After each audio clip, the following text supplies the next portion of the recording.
Everyone, this is Geeky Vices with J-Belle, where everything is unrehearsed, unedited, and unhip. So this is where I talk about what random bits of geekdom and pop culture I've been into lately. Usually it's not the latest and greatest, usually it's just what's randomly caught my flittering bit of attention. So yeah, enjoy. Anyways, this week I am talking about a show I've started rewatching yet again. It's the Disastrous Life of Saiki K. So this is an anime that talks about this ridiculously overpowered psychic, but how it's just like it's day to day life and how he just wants to be left alone, but how he's actually just this magnet for all these random cast of oddball characters. So, yeah. So this is I've lost track of how many times I've watched the first season because currently the first season is dubbed on Netflix. They have added the second season on Netflix, but it is still subbed only. So I have to be like the dub works really well if I'm doing other things as well. But if I'm watching subtitled, I have to give it my full attention because I gotta be reading. I can't just listen. So, as I said beforehand, like I don't have attitude against dubbing, which I know a lot of anime purists do, but I like dubs sometimes. I like subtitles too. I have nothing against subversions. I like both. It's not, but I like having both options.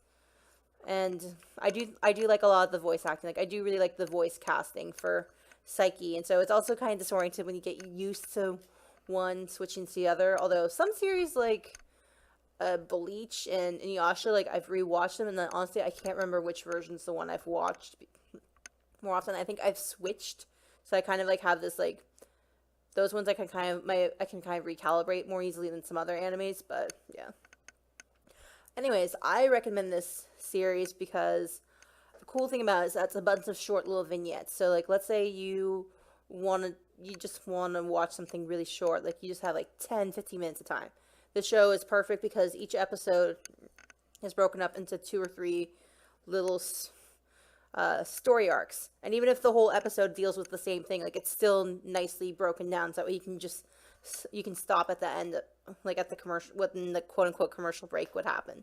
But yeah, as I said, the guy is pink haired, wears these green glasses, has these little antenna on his head, and he's one of the things that's funny that this other point out is that one of the first episodes explain that no one thinks any of that's weird because he's so powerful of a psychic. Besides just the obvious ones like telepathy and telekinesis, like he was able to change people's perception of what's normal on a genetic level.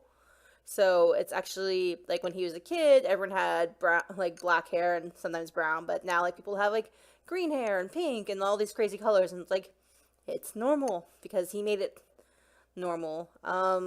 Let's see, yeah, he can teleport. He has to wear special gloves because he is psychometry. If I remember, where he touches things, like he can see what happened to it. And there's actually another character who shows up who annoys him, who is a medium, and if he touches him, he can see ghosts.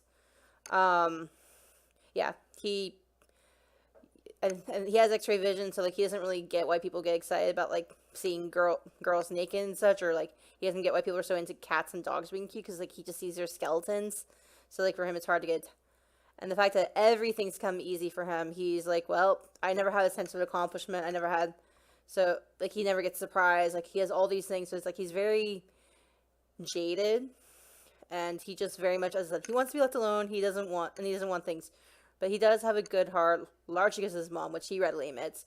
And his dad always tries using his powers for his own gains. But they make it. Funny thing is, like he says he's a normal kid, but like we later on meet he has an older brother, and he's like his older brother's a super genius, and it's like that is not a normal. That's not a normal kid either. It's like there's something in that family's gene pool, or where they live, that somehow made their kids like ridiculous. But yeah. Anyways, like he has random friends. Like one of his friends, he has one friend who he doesn't even like, but like basically latch onto him, who is this big, ugly, stupid guy who's so stupid, like he's the one person that Saiki can't detect with his telepathy. Like he just can't tell if his powers work because the guy's just such an idiot. But he loves Saiki. There's a guy who has a delusion that he's actually like this destined like superhero with this like covert organization that's out to get him. Like he calls himself Jet Black Wings, and the organization's Dark Reunion. So he has this like very vivid fantasy life that he's always talking about, and like he'll wrap his hands up and just be like, "Oh, this contain my powers." But the funny, and I do like that's Kaido, by the way. I do like him, but it is funny how like he's ridiculously physically weak. Like if he throws a ball or something, it's just like, pew, rather than being a normal one. Or if they're running, like he's always the person who's coming last. And thing is that Saiki has able to be ridiculously strong because of his psychic abilities, and actually his goal in life is to be average, like to not stand out whatsoever. So like when they're doing physical fitness things, like he's trying to figure out, okay, how do I stay in the exact average of everyone? And like it's funny, on like sports day, he runs the meet and he comes in third, I think third place out of 6, and then he finds out later like, oh yeah, everyone's on the track team. It's like with your heat. It's like, oh, I wish you guys had told me. And he's just thinking like, I wish I had known that, otherwise I wouldn't have tried coming dead middle. Or he cheats for his test, but not to become like the answers, because he already knows the answers, but to like figure out what's gonna make him so that way he comes out dead middle and average. So that's his goal. He's also obsessed with coffee jelly, which I would love if I could find something like that in the U.S. because that sounds delicious. But yeah, like that's his like thing, and there's actually a whole like vignette about him trying to decide which coffee jellies to buy from the grocery store. Yeah, he has clairvoyance. He has premonitions. He has all sorts of this. And like in the second season, they introduced yet another psychic character, and like I actually think she's the most likely person he'll ending up with. But anyways, like some of the other random characters, there's a girl who's like the perfect pretty girl. Like she's always thinking in her head about that, and like everyone like obsesses her, treats her like gods. But she's also, it's not just she's pretty, it's just she's spent her whole lifetime like fostering the perfect personality, so like so that way everyone will worship her. Like she makes it so that way everyone considers her absolutely perfect, and like she's actually drawn with like this golden aura around her that no one else has. Let's see, there's another, and she ends up starting to get obsessed with Saiki because he doesn't go, oh wow, whenever she walks by. So like the fact that like she's not getting a reaction out of him makes her more obsessed with him, fixating him. Like she ends up getting a crush on him because she's just so fixated on him. And then there's another girl who she's friends with who gets a crush on Saiki, who just gets a crush on everyone. There's a girl who's ridiculously poor, who eats everything given the chance. Let's see, there ends up being so there's the medium guy who's a total perv, and he keeps on wanting to use his powers to make it to help him with girls. And like he'll ask ghosts like, what color are those girls' fancies? And the ghosts are like, I'm not gonna help you with that. Let's see who else. I do like the teacher, or I do like the main teacher guy. Oh yeah, there's other anime rules, like law of physics, like the fact that people can knock someone out with like one karate chop. Like that's something that Saiki made happen by changing their DNA. He made so that way there's the fact that there's the like, you know how like when there's the slow-mo thing where it's like, I'm about to hit a baseball bat, like someone's like thinking about like their whole life story like in those few seconds. Like Saiki changed it so that way everyone has that ability, like during high stress situations, like they can think at super fast speeds to have internal monologue. Or the fact that like people recover really well, like someone get conked on the head and they'll recover and be fine. It's like he gave everyone a super healing ability, so it's just normal. It's like, so it's funny how like there's anime physics are justified by his changes, and and it's also funny. Let's see, some other things about Saiki is he is terrified of bugs. So if there's a cockroach, he'll freak out, and you won't see him physically react, but you'll like his face never moves, and you'll notice that he never actually talks with his mouth. He always just talks psychically to everyone.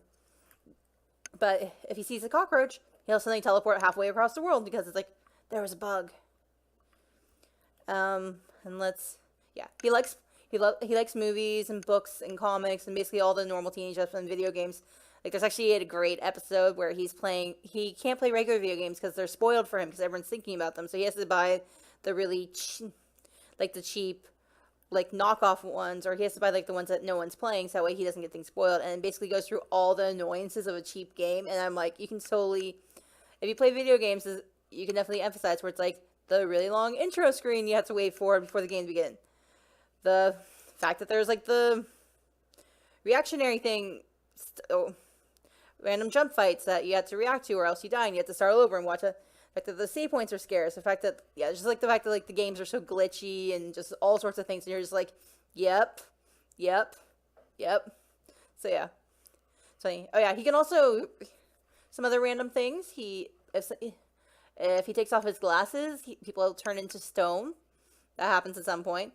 He can heal people and things by basically reversing them, turning them back to their state from 24 hours ago.